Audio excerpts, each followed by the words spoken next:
what's up, Eagles fans? It's your dog, Cool Eagle, man. And I was just thinking, man, 'cause I was watching this interview on 97.3 ESPN, and they were basically talking about Miles Sanders and his effectiveness, um, no, like going into this year.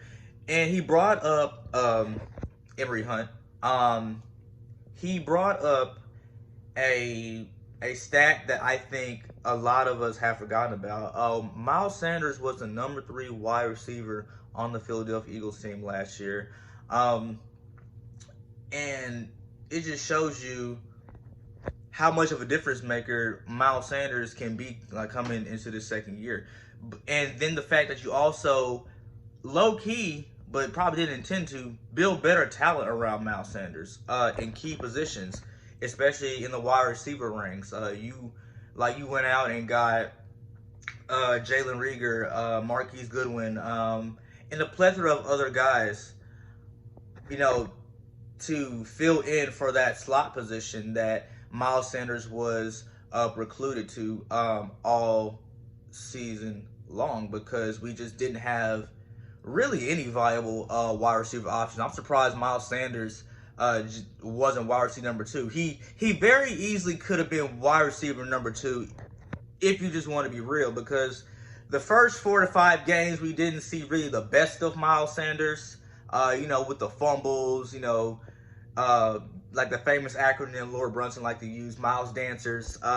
He wasn't really the running back that he was compared to the last 8 weeks of that year. Although, opposing fans probably still gonna bring up the stat like, well, he only had 100-yard game. Well, again, he was a rookie splitting time with Jordan Howard. So it just makes me believe that he could have easily been that wide receiver number two option. But that's beside the point. I feel like with the building of talent that you have around Miles Sanders, it'll take the coverage, like, a lot more attention off of Miles Sanders, like that linebacker in the middle, who's probably going to have the biggest responsibility out of overseeing Miles Sanders,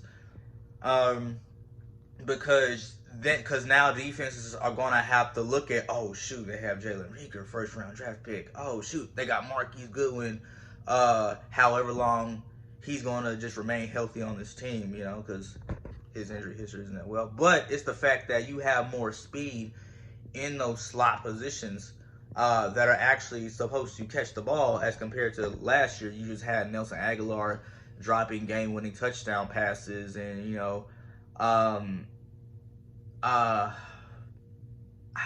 the failed expectations of J.J. Arcega-Whiteside compared to what we had of him prior to that year starting.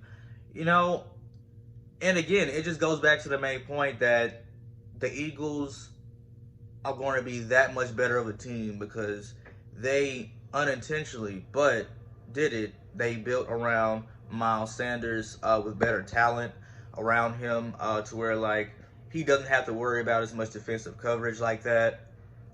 He can assume more of his running back responsibilities and move on toward his MVP year, maybe getting the ball 22 to 25 times a game. Kind of up there with the likes of Ezekiel Elliott. So yeah, I think this is a good move for us, man. And I'm curious to know what you guys think. I'm gonna place the link of the interview in the comments, man. Y'all go check it out. Just tell me what you think, man. Y'all know I'm down to hear other opinions. So fly Eagles fly. Let's talk football.